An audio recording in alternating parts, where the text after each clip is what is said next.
গত 53 বছরেও আমরা জানি বাংলাদেশে বিভিন্ন সময়ে খুবই ন্যাক্কারজনকভাবে সাম্প্রদায়িক হামলা হয়েছে, সংখ্যালঘু জনগোষ্ঠীর উপর নিপীড়ন হয়েছে, তাদের সম্পত্তি লুট করে নেওয়া হয়েছে এবং এগুলোর কোনো ধরনের বিচার কিন্তু করা হয়নি।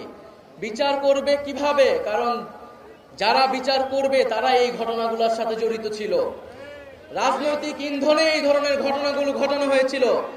যার কাছে আপনারা বিচার নিয়ে গেছিলেন তারাই কিন্তু এই ঘটনাগুলো ঘটিয়েছিল।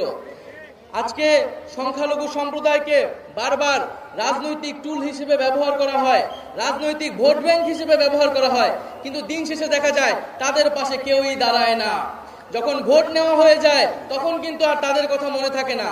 যখন হামলা হয় তখন সবাই প্রতিশ্রুতি দেয় যে বিচার করা হবে, কিন্তু কোনো একটি বিচার কিন্তু আমরা দেখতে পাইনি এই বাংলাদেশে। আমরা মনে করি একটি নতুন বাংলাদেশের আমরা স্বপ্ন দেখছি।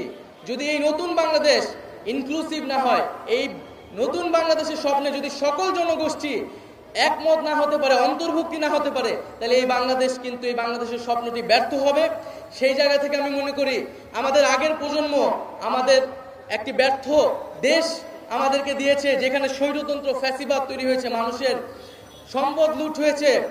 আমরা সেই দেশকে নতুনভাবে গড়তে চাই এবং সেই নতুন বাংলাদেশে আমরা সকল জনগোষ্ঠীর সমান অধিকার এবং সমান মর্যাদা নিশ্চিত করতে চাই। আরেকটি বিষয় আপনাদের উদ্দেশ্যে বলতে চাই যে বাংলাদেশের ইতিহাস কিন্তু সাম্প্রদায়িক সম্প্রীতির ইতিহাস।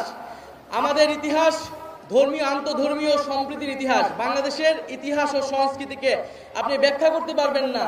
এখানে হিন্দু, মুসলিম এবং অন্য সকল সংস্কৃতির যে সংমিশ্রণ, যে সম্মিলন ঘটেছে, তার সেই বিষয়টি ছাড়া কিন্তু বাংলাদেশের সংস্কৃতিকে ব্যাখ্যা করা যাবে না।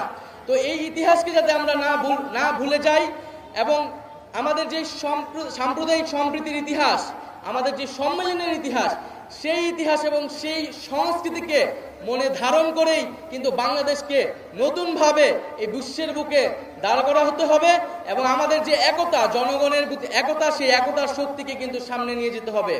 আমরা বৈষম্য বিরোধী ছাত্র আন্দোলন গড়েছিলাম এবং আমরা কোনো ধরনের ধর্মীয় পরিচয়ের ভিত্তিতেও কোনো ধরনের বৈষম্য এই বাংলাদেশে মেনে নেব না। আমরা সকল ধর্ম মত মিলে একটি নতুন বাংলাদেশ করার আকাঙ্ক্ষা রাখছি।